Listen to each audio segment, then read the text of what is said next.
that's where I get like heated about defending Dak Prescott. Yeah. Let alone. Did you call that man Tack? Hold on, bro. You better get his name right. Bro, what you call him? That's where I get like heated about defending Dak Prescott. Man, he said Tack. Oh no, this motherfucker can't even say my boy name right. Wait, bro. This man said Tack, bro.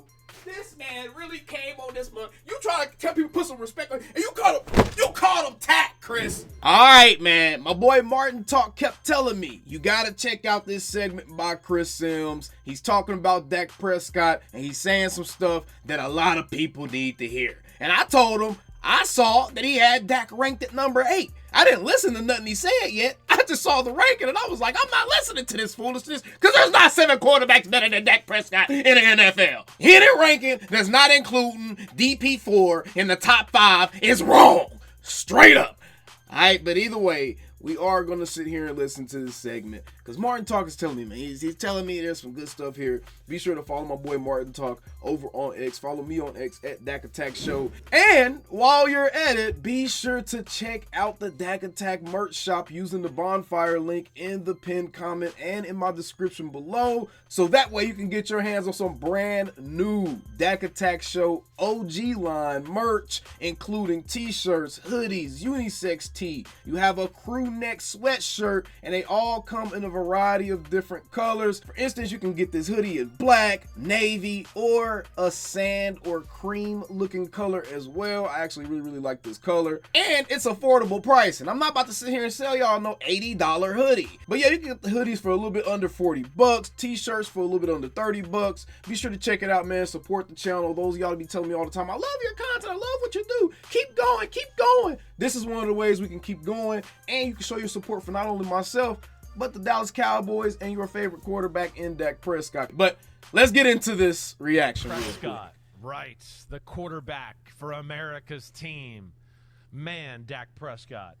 Gosh, there's so much I respect about him. And we better start putting some respect on his name. I think that's the thing that I come away Chris with Sims! anything.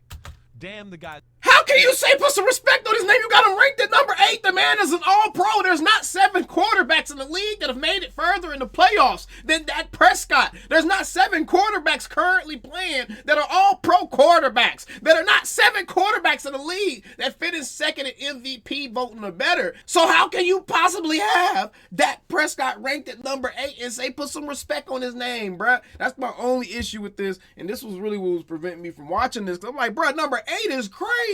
But let's keep going. As a good player, right? Another guy that I would go, he's a throwback.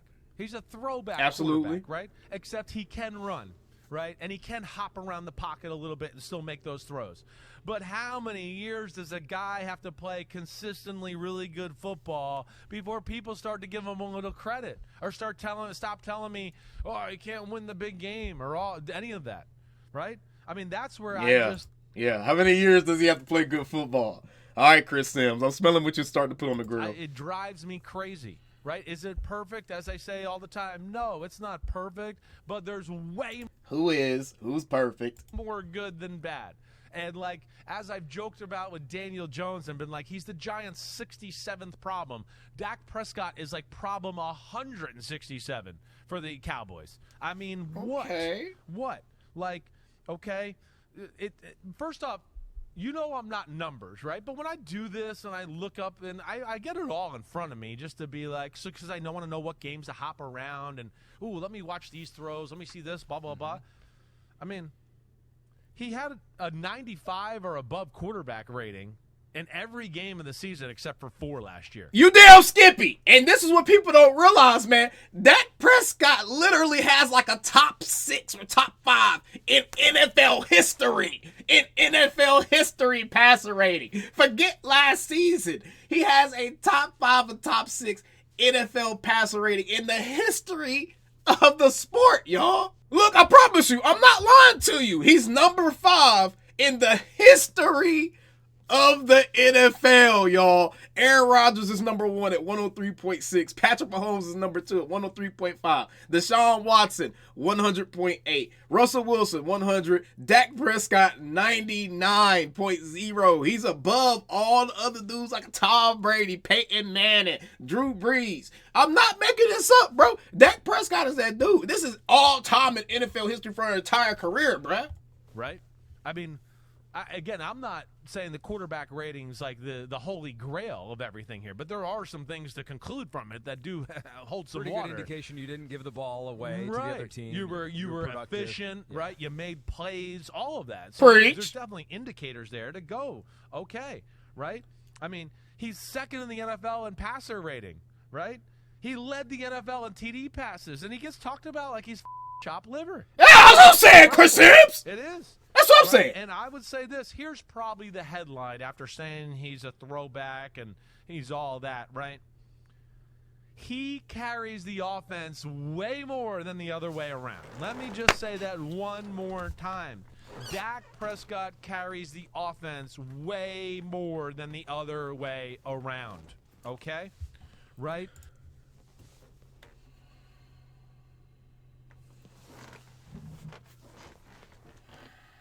I've been trying to tell y'all, bro. Go ahead, Chris Sims. Let them know. First off, yeah, compared to other quarterbacks we've talked about and all of that, he's got no guy he throws a 5-yard slant to and runs for 70 yards and a touchdown. CeeDee Lamb's really good, but that's not what he does, right?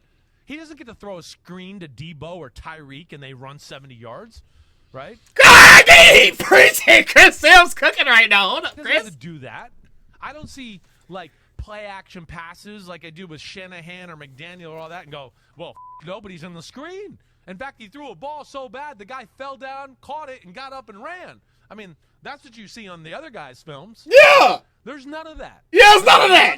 There's none of that. He don't get saved by his wide receivers, man. That's what I've been trying to tell people. Bro, Dak is not playing with all-world weapons. He's not. And even CeeDee Lamb, a lot of people are ready to debate whether or not he's even that good, bro.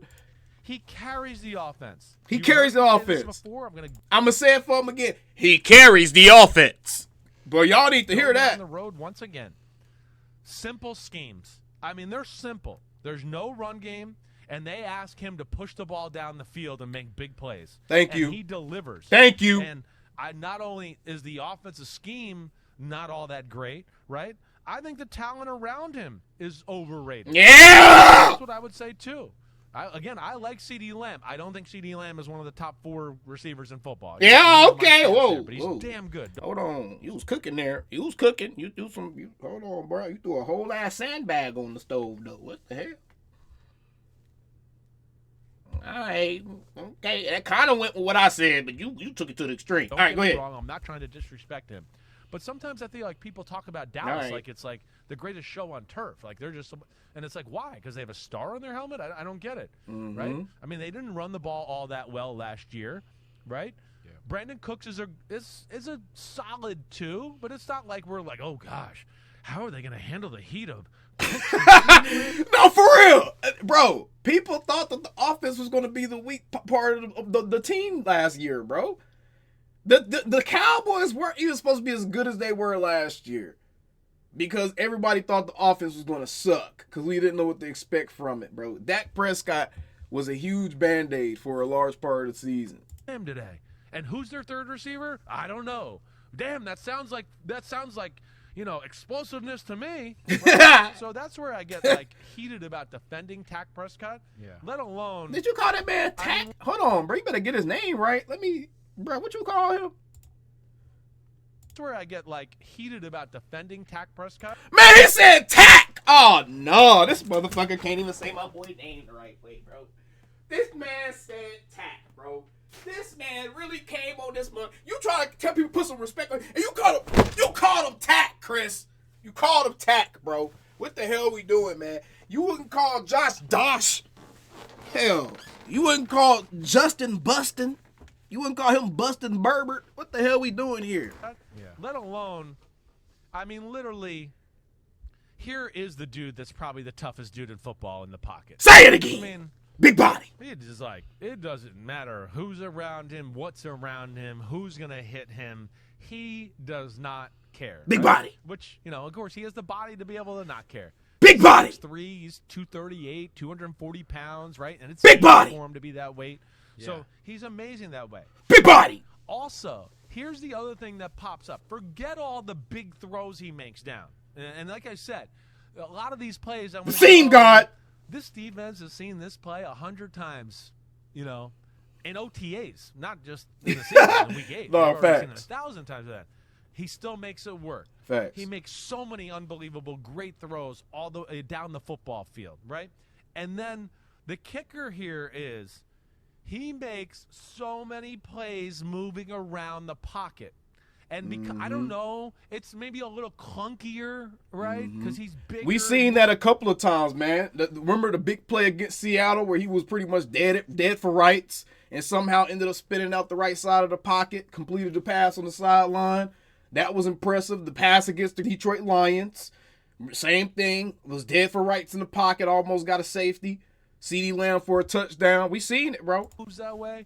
And it's not, Allen or Mahomes and just that sexiness that we liked in that. First of all, I don't know if you want to put the word sexy on anything that Patrick Mahomes do. You could put the zestiness. I'm just playing. I miss with Pat, but Pat be walking around. I don't know. He got some awkward body language with some of his stuff. He ain't exactly the swaggiest dude when he playing. I'm gonna just say that. But there's so many plays where, he's under pressure and he's kind of got to run up in the pocket and he throws a 20-yard crossing route on the money. Say it, Chris! Like we talked about some of the issues with Jared Goff. Somebody's in his face. He has to shuffle out around. He has to hop, boom, boom, and he throws a post down the middle to Ferguson. Seam guard! On the money, right? There's so much of that. I think there's way more of that than people realize, right? He's not going to be like scramble around all day and do that. He can run. He can definitely go get first downs. You can call some quarterback design runs with him, right? But his movement in the pocket and sliding and, reshuffling his feet, resetting to throw the ball is way better than he gets credit for. Yep. And he makes a lot of plays and throws that, hey, me, whatever, the grading companies just go, oh, that was a plus. They got the completion, right? When I'm going to go, and I'm saying I'm guilty of this too. Watching it back going, well, me, that's more than a plus right there. Yeah. He just admitted it.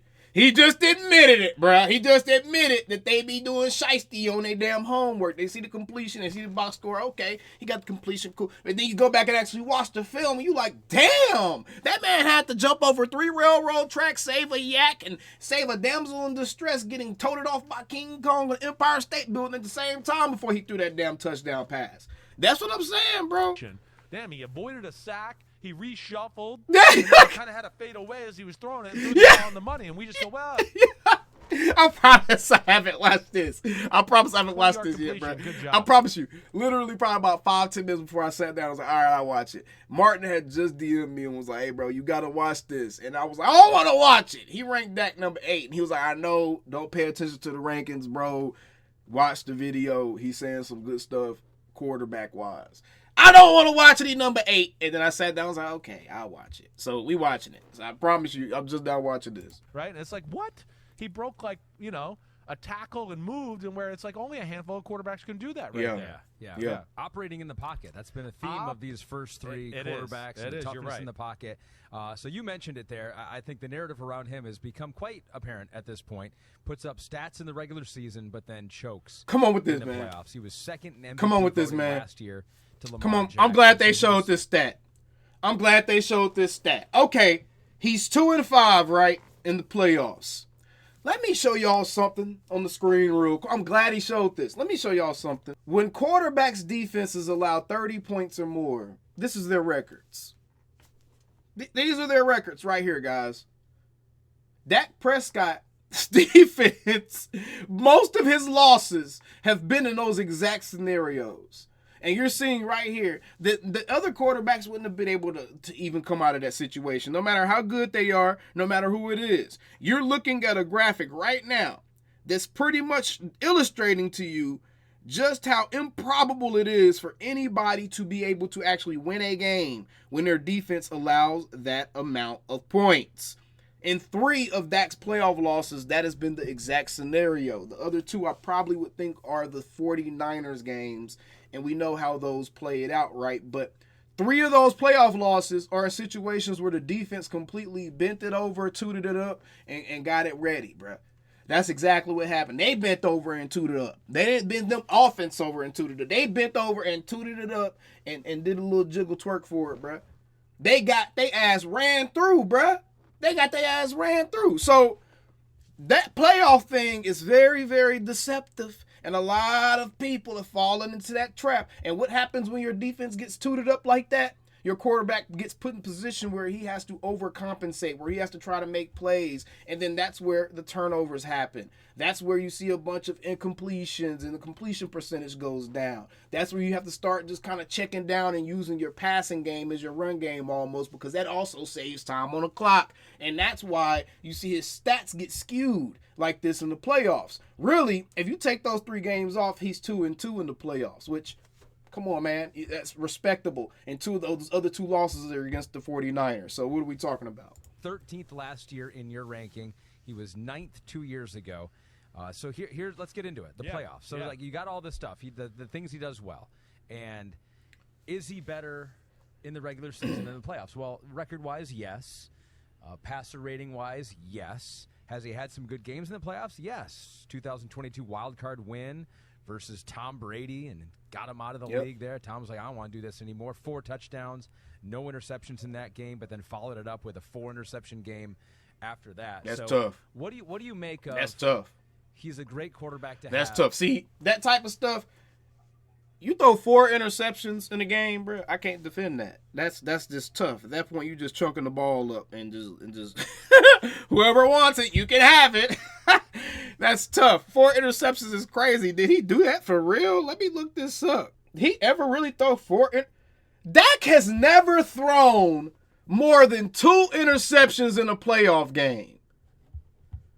Where did that come from?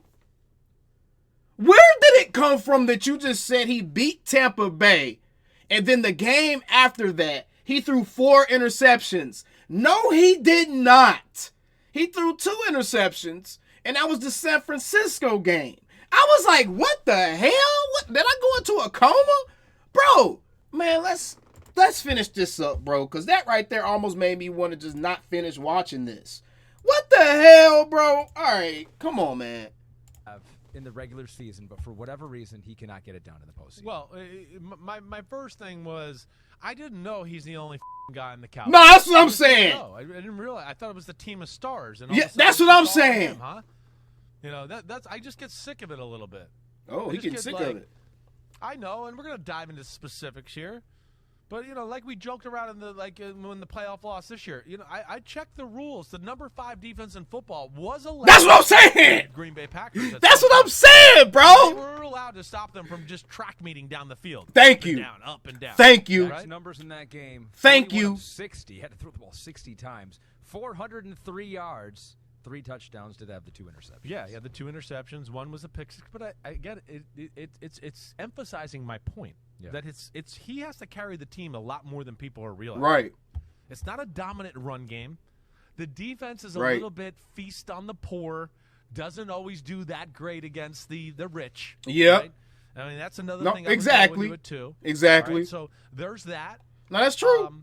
That's true. I don't know who this dude is right here that just threw that fake ass stat out there of throwing 4 interceptions. Bro, what? You know, and then where I think you get into this and really get into this, right? And I'll get into the negatives here, but there's some lines to be drawn here as far as what I'm going to do to defend Dak and some of these narratives, where there's one thing that jumps out, and you heard me saying this before the show. Like, first off, we talked 95 or above quarterback rating in every game except 4.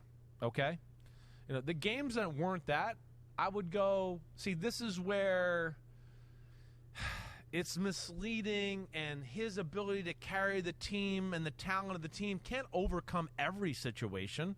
It can't, you know. And this is where I get back into the team can help him. Somebody's allowed to break a run for a 50-yard gain. Right. Right? I mean, Purdy gets to throw a screen to Debo and he runs for 70. No, I don't see anybody doing that for Dallas. They can draw up those plays too. No, facts. Or maybe they don't have them. That's I don't know. facts. Maybe they're just not as good at doing it. I don't know what it is. But there's not a lot of schematical help in these big games, is what I would tell you. And when you look at even their losses. And I've said that too. He said there's not a lot of schematical help. In other words, the coaches aren't really drawing up these amazing plays that are getting guys wide open, like we're seeing with the Bobby Slowicks with the Houston Texans, and we're seeing with the Kyle Shanahans, and we're seeing with the Mike McDaniels with the Dolphins, and we're seeing with Andy Reid and Kansas City. We're seeing it with these other teams, and we don't see that with the Cowboys, where it's just like easy money. Like, just give them easy money sometimes. Don't make your QB have to like exert 110% brain power on every single play just to get something positive to happen on that play. And I agree with that.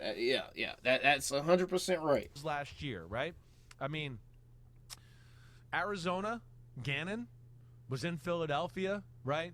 He saw that offense. He knows what it's about in a lot of ways.